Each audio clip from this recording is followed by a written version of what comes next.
started out that way. Then teenage years, Doritos and things like that.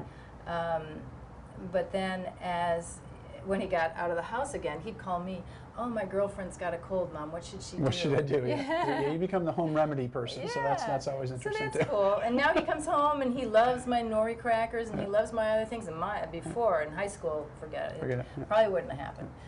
Is there any other problems that you've run into? I did have this one person who called me up, and he was on a very strict raw diet, in tears. He had gone out to Dunkin' Donuts, decided to have a cup of coffee. I'm going off the wagon. I'm going to have a cup of coffee. He had a cup of coffee, which turned into 2 cups of coffee, which turned into 3 cups of coffee and 4 donuts. And I go, okay, you fell off the horse. Get back on. But I mean, the poor guy was just distraught, like I ruined all this work I've done. So what would you tell somebody like that? Well, I can understand because he probably felt horrible after 4 donuts and 4 cups of coffee. He couldn't stop. He couldn't stop. He just kept going. Well, so I get that. It's funny because the first time I was at Hippocrates, I was in week 2, and I went out to I was craving a cookie.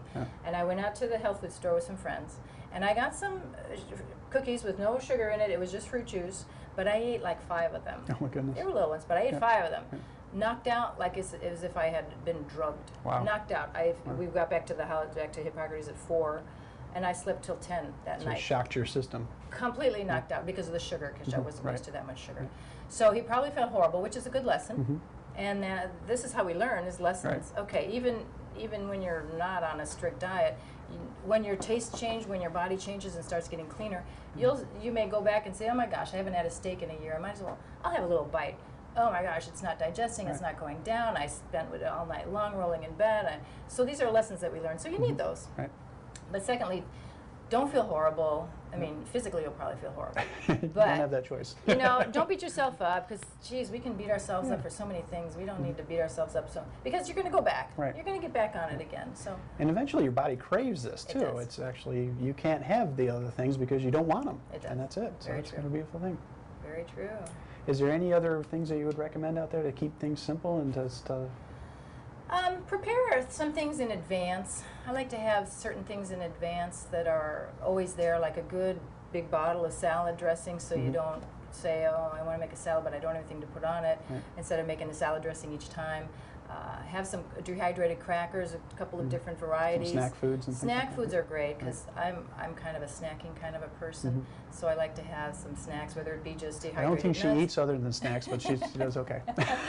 Every once in a while. But also for me it helps balance my blood sugar, because I would have a problem with that if I'm not careful. My blood sugar goes so I'm looking for some snacky things all the time to carry with me in my purse when I'm running around, because if I don't have that, what's going to happen? I'm going to say I'm starving and my blood sugar's going wacky.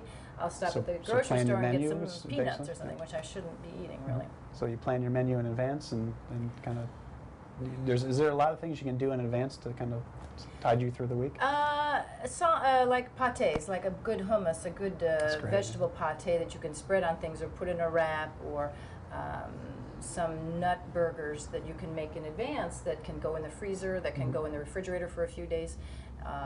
And when you take them out, just pop them in the toaster for a few seconds and they'll warm up and they're still good. So having those kind of things on hand.